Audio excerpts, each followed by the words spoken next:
Good morning. आज Saturday है और ये लेक्चर रिकॉर्ड कर रहे हैं क्लास एट्थ के लिए। क्लास एट में साउंड पढ़ा रहा था ना। हाँ, क्लास एट के लेक्चर रिकॉर्ड कर रहे हैं। इससे पहले वाले लेक्चर में मैंने क्या किया था, साउंड के बारे में कुछ कुछ बातें आपको बता दी है कि साउंड होता क्या है। अच्छा, साउंड को समझने के लिए आपको समझना पड़ेगा कि वेव्स क्या होता है। तो मैंने वेव्स के बारे में आपको कुछ ना कुछ थोड़ा बहुत एक बेसिक आइडिया बता दिया है कि वेव क्या है। वेव एक डिस्टर्बेंस है जिसमें एनर्जी एक पॉइंट से दूसरे पॉइंट तक ट्रैवल कर रही है, ठीक है। लेकिन कोई भी मैटर का ट्रांसफर नहीं होता। फिर मैंने आपको दो तरह के वेव समझाए थे। एक मैंने आपको बताया था मैकेनिकल वेव, दूसरा था non mechanical wave. Mechanical wave का मतलब होता है ऐसा कोई भी वेव जिसको मूव करने के लिए, प्रोपगेट करने के लिए अगर मीडियम की रिक्वायरमेंट है तो उस तरह के वेव को बोलते हैं mechanical wave. Non mechanical wave क्या होता है, ऐसा कोई भी वेव जिसको चलने के लिए, आगे बढ़ने के लिए किसी मीडियम की जरूरत अगर ना पड़े तो वो नॉन मैकेनिकल वेव है। मैकेनिकल वेव का एग्जाम्पल क्या है, तो मैकेनिकल वेव का एग्जाम्पल है साउंड वेव। साउंड वेव को एक मीडियम चाहिए होता है। हमने इससे पहले वाले लेक्चर में एक एक्सपेरिमेंट भी किया था। लाइट वेव को कोई भी मीडियम की जरूरत नहीं है। लाइट वेव आराम से एक पॉइंट से दूसरे पॉइंट तक ट्रैवल कर जाएगा विदाउट एनी मीडियम। इसका बेस्ट आंसर क्या होगा, कैसे पता लगाएंगे। हम जानते हैं कि सन और अर्थ के बीच में बहुत ज्यादा स्पेस ऐसा है जो वैक्यूम है, फिर भी सन से जो लाइट के रेज है वो हम तक पहुंच रही है। मतलब लाइट का वेव एक ऐसा वेव है जिसको ट्रैवल करने के लिए मीडियम की जरूरत नहीं है। मीडियम मिलता है तब भी अच्छी बात है, नहीं मिलेगा तब भी कोई दिक्कत नहीं है, ठीक है। अगर मीडियम आना स्टार्ट हो जाता है तो लाइट का स्पीड चेंज होना स्टार्ट हो जाता है, जिसको हम रिफ्रैक्शन के नाम से आगे कभी पढ़ते हैं, ठीक है। आज इतना ही इसमें, आज मतलब इससे पहले लेक्चर में इतना ही कुछ मैंने बताया था। आज क्या करते हैं, नए से स्टार्ट करते हैं।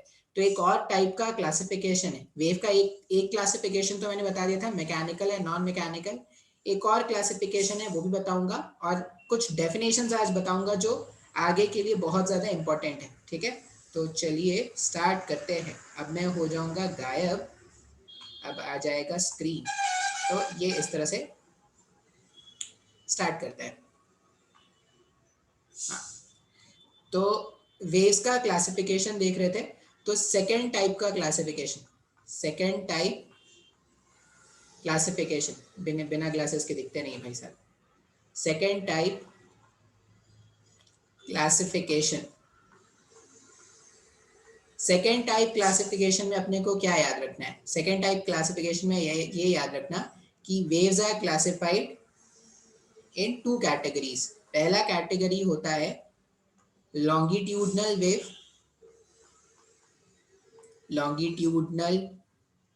वेव और दूसरा कैटेगरी है ट्रांसवर्स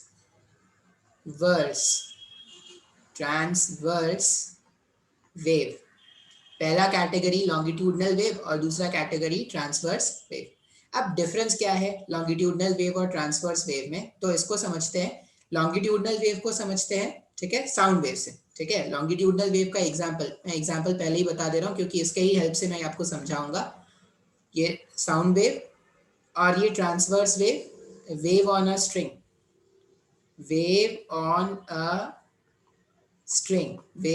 स्ट्रिंग या लाइट भी एक एग्जांपल है, ठीक है। तो मैं थोड़ा देर के लिए मैं खुद फिर से प्रेजेंट हो जाऊंगा। हाँ, देखो, अब जब भी हम बात करते हैं तो हम क्या करते हैं, यहाँ पे हमारे वोकल कॉर्ड होता है, वोकल कॉर्ड से वाइब्रेशन प्रोड्यूस होता है। अब वो जब वाइब्रेशन प्रोड्यूस होता है ना, तो वो वाइब्रेशन क्या करता है, कुछ साउंड जनरेट करता है। जो भी मैं बोलना चाहता हूँ ना, तो हमें वो सिखाया, जैसे हमें बोलना सिखाया जाता है, मतलब ये सिखाया जाता है कि ये जो हमारा वोकल कॉर्ड है उसको किस तरह से वाइब्रेट कराया जाए कि एक पर्टिकुलर टाइप का साउंड प्रोड्यूस हो। अब बोलोगे सर हम कैसे पता कि हमें वो सिखाया गया है। वो देखो, इंसान क्या होता है ना कुछ वो कभी कभी खुद देख कर सीख जाता है। ऐसा है नहीं कि तुम बोलोगे सर मैं तो बोलना सीखना चाहता ही नहीं था, फिर भी मेरे को घर वालों ने जबरदस्ती सिखा दिया, तो ऐसा नहीं होता। इंसान की टेंडेंसी यही है कि वो क्या करेगा, अपने आसपास के लोगों से, अपने आसपास के एनवायरनमेंट से चीजों को सीखेगा। आप खुद को लोगों से अलग नहीं कर सकते। बहुत मुश्किल होता है कि आप अपने एनवायरनमेंट से थोड़ा अलग निकलो। ऐसा हर कोई, मैंने बहुत लोगों को बोलते हुए सुना है कि सर मैं अलग हूँ, मैं अलग हूँ, मैं अलग हूँ। लेकिन जब आप ट्रेड्स में लाना स्टार्ट करोगे ना, तो you will see that most of your trades are matching either with your parents, मतलब are matching either with your father और it will be matching either with your mother. और अगर कुछ ट्रेड्स बच गए तो वो कुछ फ्रेंड्स के ट्रेड्स आ जाएंगे, कुछ बड़े भैया, कुछ बड़ी दीदी के ट्रेड्स आ जाएंगे, तो वो सब होता है। तो ऐसा नहीं बोल सकते कि सर मैं तो एकदम इंडिविजुअल हूँ, मैं तो एकदम अलग तरह का प्राणी हूँ, मेरे जैसा इंसान या मेरे जैसा प्राणी तो आज तक आया ही नहीं था। ये सिर्फ मन की बातें हैं। आप कहीं ना कहीं अपने पेरेंट्स को, अपने सराउंडिंग्स को रिजेंबल करोगे। The way you talk, the way you receive, the way you communicate, ये सारी बातें आपको आपके सोसाइटी से बिलोंग कराती हुई दिखेंगे। ठीक है, अच्छा क्या बात कर रहे थे, साउंड जो प्रोड्यूस करते हैं, तो देखना जब भी साउंड प्रोड्यूस करते हैं ना, तो हमारे आसपास पूरा एयर है, और अगर ये एयर नहीं होता ना, तो साउंड आप तक नहीं पहुंच पाता। साउंड तभी पहुंच पा रहा है क्योंकि एयर भी वाइब्रेट कर रहा है। अब कैसे समझेंगे सर? तो आप ऐसा समझो ना कि देखो मैं यहाँ पर हूँ और मुझे आप तक कोई इंफॉर्मेशन पहुंचाना है, मुझे आप तक कोई इंफॉर्मेशन भेजना है। मैंने क्या किया, मैंने जब कुछ बोला ना यहाँ पे, मैंने जैसे ही यहाँ पे कुछ बोला, मेरे पास में रखा हुआ जो एयर है ना, मेरे पास में रखा हुआ जो एयर है वो वाइब्रेट करना स्टार्ट करता है। अब कैसा वाइब्रेशन होता है वो समझते हैं। आप ऐसा समझो कि एयर जो है वो कुछ इस तरह के कॉलम्स में, ऐसा ऐसा ऐसा ऐसा, वो जो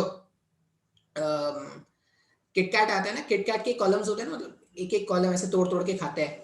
ठीक है, तो वो किटकैट के कॉलम जैसा। बोलोगे सर हमने तो आज तक किटकैट ही नहीं खाया, सर कहाँ से समझ में आएगा? सर आप कुछ और एग्जाम्पल है, सर आप तो पर्क वाला एग्जाम्पल, हमने किटकैट नहीं खाया, तो पर्क का एग्जाम्पल ले लो। पर्क का वो जो एक बार होता है, या कोई भी वो जो चॉकलेट होता है उसका एक बार होता है, तो उसको अगर आप एक कॉलम के जैसा इमेजिन करोगे, तो एयर भी क्या है ना, हमने ऐसा कॉलम वाइज मान लिया, मतलब एयर का कॉलम नंबर 1, फिर कॉलम नंबर 2, फिर column number 3 and so on, फिर वो आप तक पहुंच रहा है। कॉलम कैसा, मैंने ऐसा ऐसा लेंथ का कॉलम मान लिया, एयर के कॉलम्स मैंने ऐसे मान लिए। ठीक है, अब होता क्या है, जब भी मैं या कोई भी इंसान कुछ बोलता है, तो वो क्या करता है, अपने आसपास का जो एयर है उसको वाइब्रेशन मोड में ला देता है। अब वाइब्रेशन मोड जो है, जो वाइब्रेशन मोड है, अब हर किसी का जो वोकल कॉर्ड है वो अलग अलग है, तो हर किसी का जो वॉइस प्रोड्यूस करने का जो कैपेसिटी है, या वाइब्रेशन क्रिएट करने की जो कैपेसिटी है वो अलग अलग। मान लो मैं, मेरी वॉइस साउंड क्रिएट करने की कैपेसिटी कुछ थी, तो मैंने क्या किया, मैंने अपने पास में रखा हुआ जो एयर का कॉलम है ना, उसमें मैंने फोर्स अप्लाई किया, तो वो जो एयर का कॉलम है ना वो ऐसे दब गया, कंप्रेस हो गया। मतलब पहले ऐसा था, पहले ऐसा था, अब ये क्या हो गया, ऐसे कंप्रेस हो गया।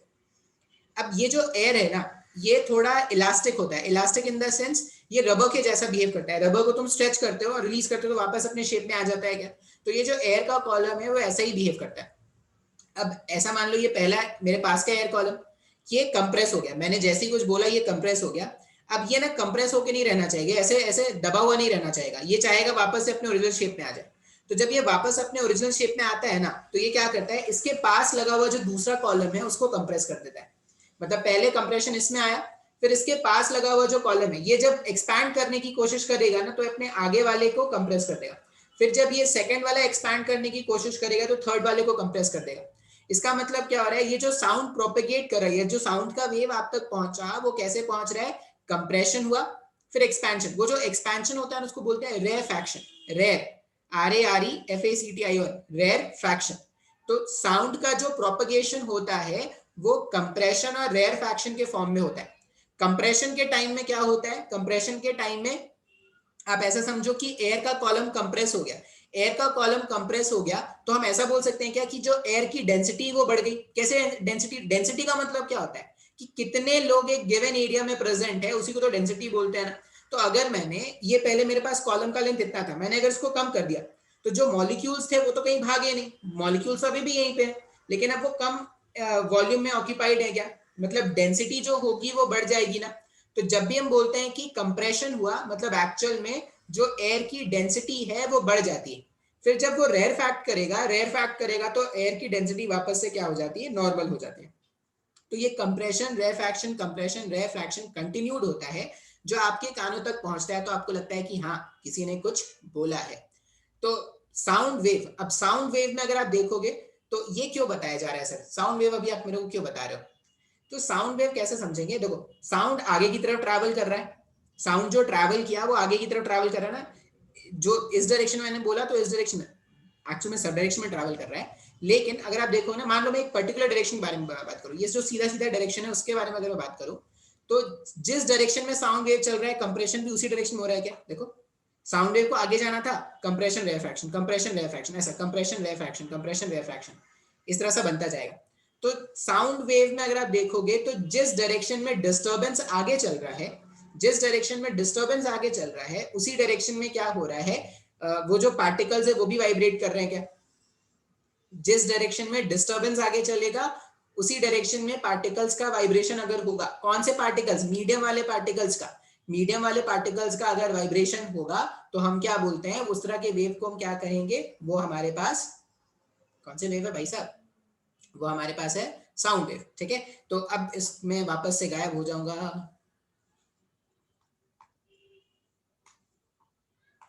हाँ, लॉन्गिट्यूडनल वेव में हम क्या बोलते हैं कि when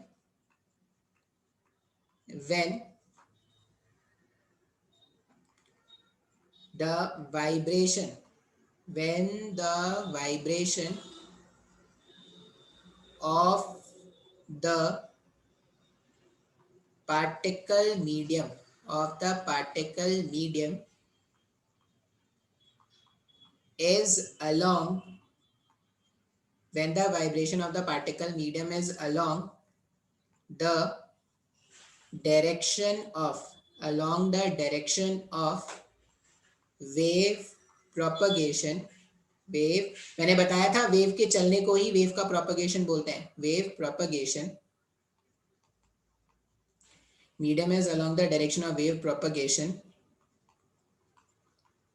then the wave is known as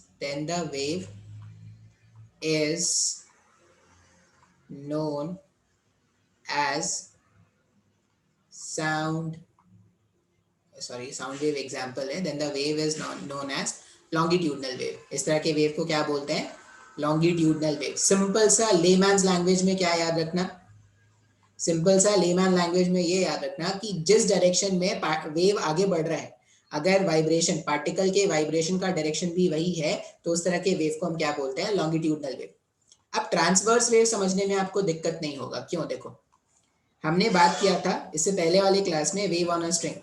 इसमें पार्टिकल्स जो होते थे, पार्टिकल्स क्या करते थे, ऐसे ऊपर जाके ऐसे नीचे आ रहे हैं, ऐसे ऊपर जाके, हर एक पार्टिकल तो यही करता है ना, ऊपर जाके नीचे आता है, ऊपर जाके नीचे आता है। हर एक पार्टिकल अपने पोजीशन पर बस ऐसे ऐसे ऐसे ऐसे ऑसिलेट कर रहा है।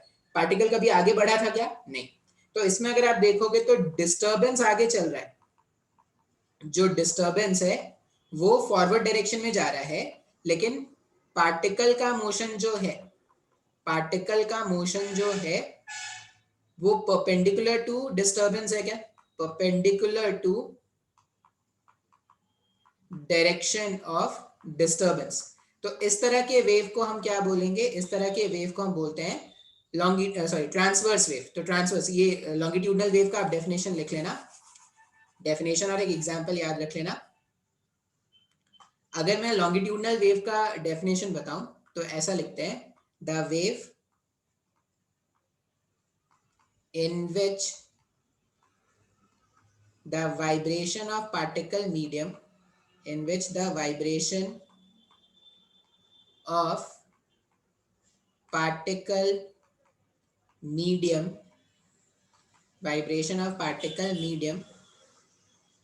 is perpendicular to direction of wave propagation,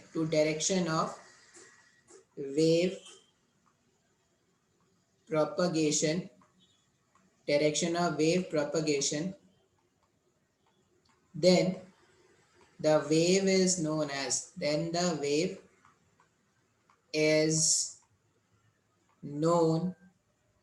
as transverse wave।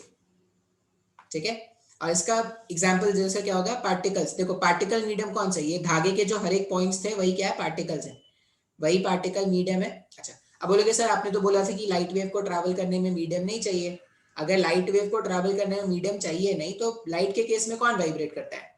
तो लाइट के केस में इलेक्ट्रिक फील्ड और मैग्नेटिक फील्ड वाइब्रेट करता है। ये सब हम आगे कभी पढ़ेंगे, बस इतना समझ लो कि इलेक्ट्रिक फील्ड और मैग्नेटिक फील्ड कुछ होते हैं जो वाइब्रेट करते हैं, जो चेंज करते हैं। ठीक है, तो हमारे पास बेसिकली इस तरह से हम वेव्स को क्लासिफाई करेंगे। पहला तो मैकेनिकल नॉन मैकेनिकल।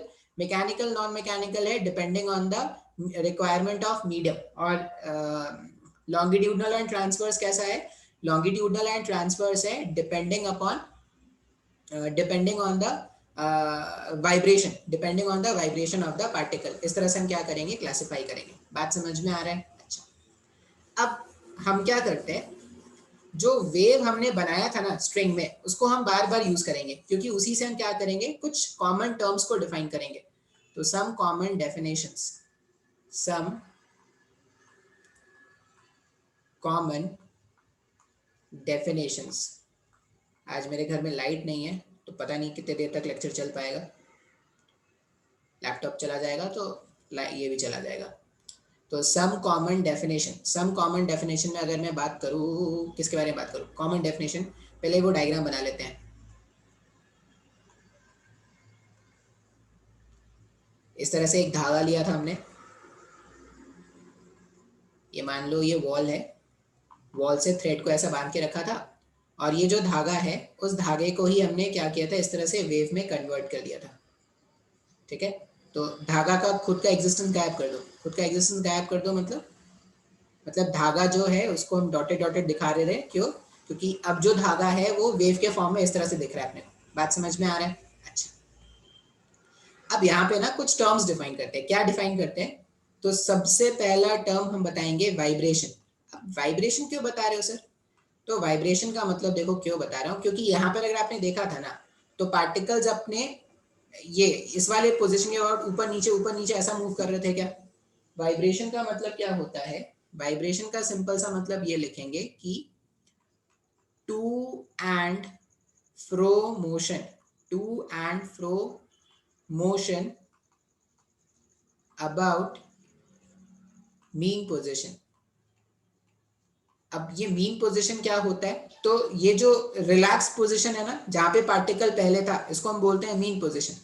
अब जब भी पार्टिकल जो है वो मीन पोजीशन के अबाउट ऊपर नीचे, टू एंड फ्रो का मतलब होता है आना जाना, तो जब ये टू एंड फ्रो इस तरह से मीन पोजीशन के अबाउट मूव करता रहेगा ना, इस तरह के मोशन को बोलते हैं वाइब्रेशन या ऑसिलेटरी मोशन। तो to and fro motion about mean position is known as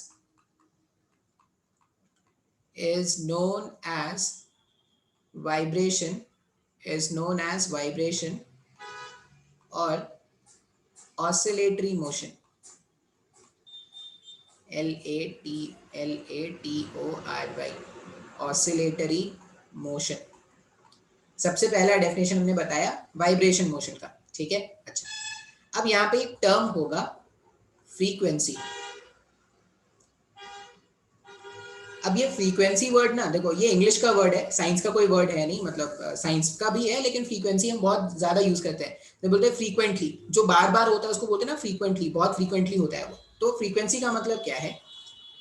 frequency का मतलब है, जैसे मान लो मैंने क्या किया, ये जो पार्टिकल था, ये जो पार्टिकल ऐसे ऐसे वाइब्रेट कर रहा था, ऊपर नीचे वाइब्रेट कर रहा था, मान लो मेरे पास एक जादुई शक्ति है कि मैं इस पार्टिकल के वाइब्रेशन को एनालाइज कर सकता हूँ। ठीक है, फ्रीक्वेंसी का मतलब होता है नंबर ऑफ, फ्रीक्वेंसी का मतलब क्या है? नंबर ऑफ कंप्लीट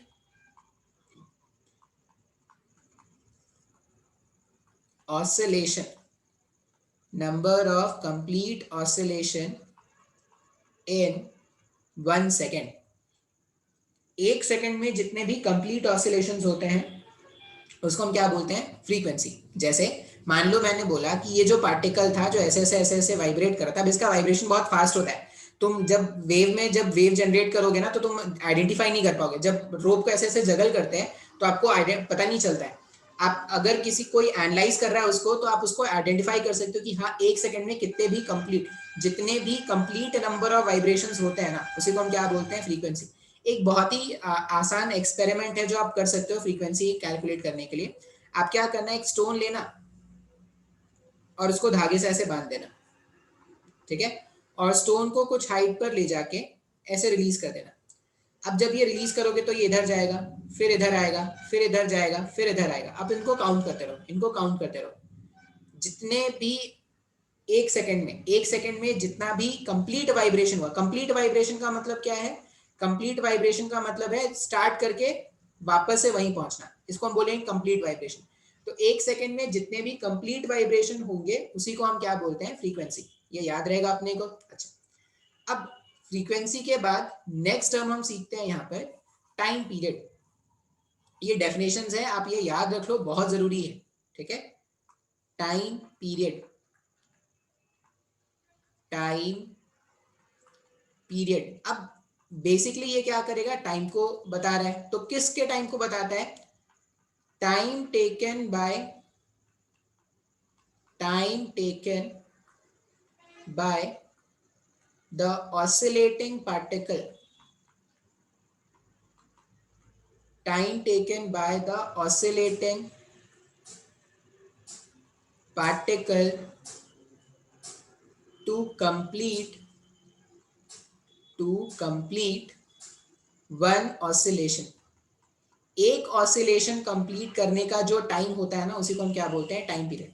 जैसे मान लो मैं बोलूं कि जो पार्टिकल था, ये जो गिवन पार्टिकल है, द पार्टिकल कंप्लीट्स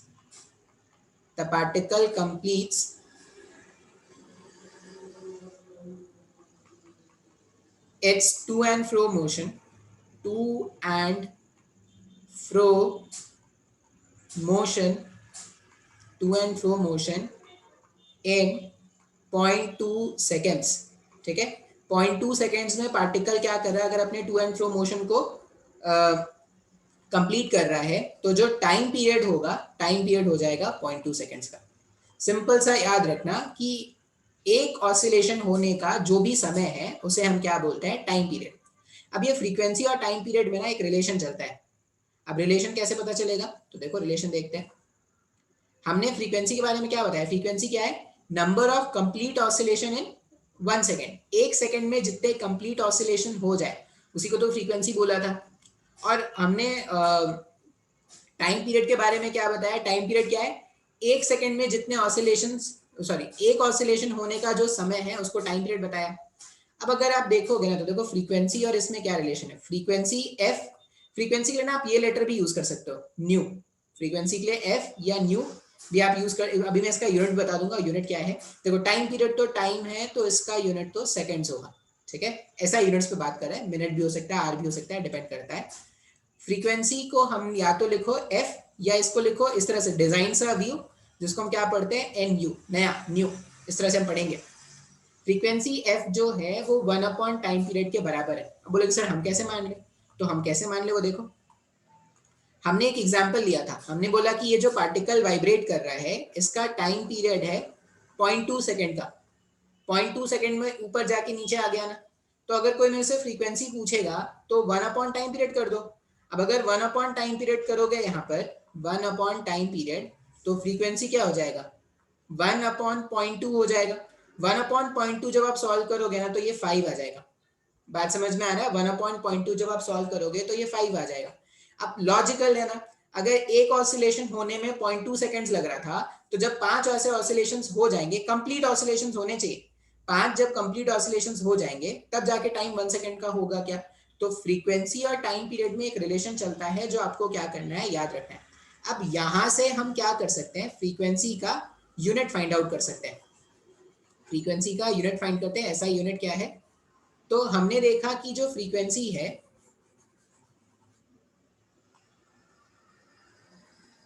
जो फ्रीक्वेंसी है वो है 1 अपॉन टाइम पीरियड। अच्छा, टाइम पीरियड तो टाइम है, सेकेंड्स में एक्सप्रेस करोगे, तो अगर फ्रीक्वेंसी का यूनिट लिखना है तो 1 अपॉन सेकेंड लिख देंगे क्या, या अब ये 1 अपॉन सेकेंड, या तो आप इसको ऐसा पढ़ लो, फ्रीक्वेंसी का यूनिट, यूनिट ऑफ फ्रीक्वेंसी, या तो आप ये बोल दो unit of frequency, unit of frequency, या तो आप बोल दो second minus one. Second minus one का मतलब क्या होता है, 1 अपॉन सेकेंड। जैसे ये आप जानते होगे, 2 का पावर अगर 2 लिखा है इसका मतलब होता है 2 इंटू 2। 2 का पावर माइनस 2 लिखा है, इसका मतलब क्या करते हैं, इसको रेसिप्रोकेट करना होता है क्या, इसको ऐसा लिखते हैं ना, 1/2 इंटू 1/2। तो 1/सेकेंड को मैं सेकेंड माइनस वन भी लिख सकता हूँ, इसको बोलते हैं सेकेंड इनवर्स। तो यूनिट ऑफ फ्रीक्वेंसी क्या है, यूनिट ऑफ फ्रीक्वेंसी है, कैसे पढ़ते हैं इसको, इसको बोलते हैं सेकेंड इनवर्स। इनवर्स मतलब उल्टा, INVERSE। या इसके लिए एक और नाम भी दिया गया है, 1/सेकंड के लिए एक और नाम भी दिया गया है। 1/सेकंड को ही हम 1 hertz on the name of scientist hertz, ठीक है, 1 हर्ट्ज बोलेंगे या HZ, हर्ट्ज का शॉर्ट फॉर्म क्या यूज करोगे, HZ।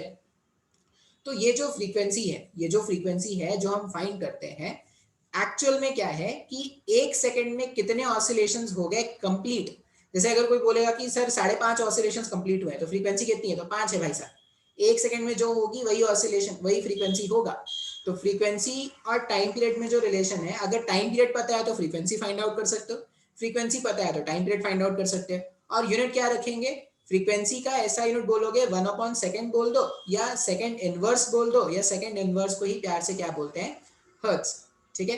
अच्छा, ये हो गया मेरे पास फ्रीक्वेंसी, और ये मेरे पास हो गया और क्या हो गया, और क्या हो गया, टाइम पीरियड। अच्छा, एक और चीज बता देता हूं यहाँ पे, ठीक है, एक और चीज क्या है, एम्पलीट्यूड।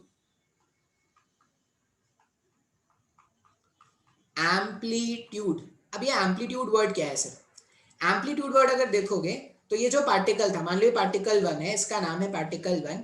ये पार्टिकल 1 जो है मैक्सिमम अपने मीन पोजीशन, ये मीन पोजीशन मतलब रेस्ट वाला पोजीशन, अपने रेस्ट वाले पोजीशन से मैक्सिमम दूर कितने, कहां तक जा सकता है।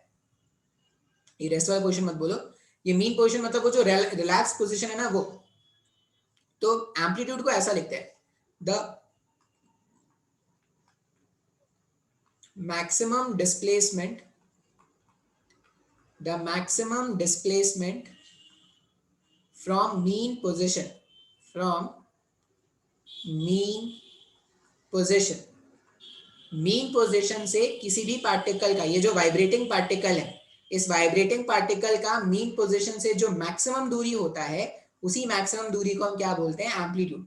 अब सिंस ये डिस्प्लेसमेंट है, दूरी है, दूरी है तो एसआई यूनिट, इसके लिए इसको लिखो कैसे, कैपिटल ए से, और SI unit of amplitude, SI unit of amplitude, amplitude is metre. ऐसा यूनिट ऑफ एम्पलीट्यूड क्या है, मीटर है। मीटर क्यों, क्योंकि लेंथ मेजर कर रहे हैं, डिस्टेंस बोलो या डिस्प्लेसमेंट बोलो, लेंथ मेजर कर रहे हैं, इसलिए इसका ऐसा यूनिट क्या है, एम्पलीट्यूड। अब बहुत ही सिंपल है एकदम, देखो ये सब याद करने वाला डेफिनेशन नहीं है, ये सब समझने वाला डेफिनेशन है। डायग्राम देखो, आप डायग्राम देखते ही सारे डेफिनेशन आ जाएंगे। मैक्सिमम डिस्प्लेसमेंट जो मीन पोजीशन से होगा उसी को हम क्या बोलेंगे, एम्पलीट्यूड। साउंड वेव के लिए एम्पलीट्यूड का मतलब क्या होगा ये भी बता दूंगा, लेकिन अभी के लिए इतना ही रहने देते हैं। वो आज लाइट भी नहीं है तो आज इतना ही रहने देते हैं, नेक्स्ट क्लास में फिर पढ़ाते हैं आपको।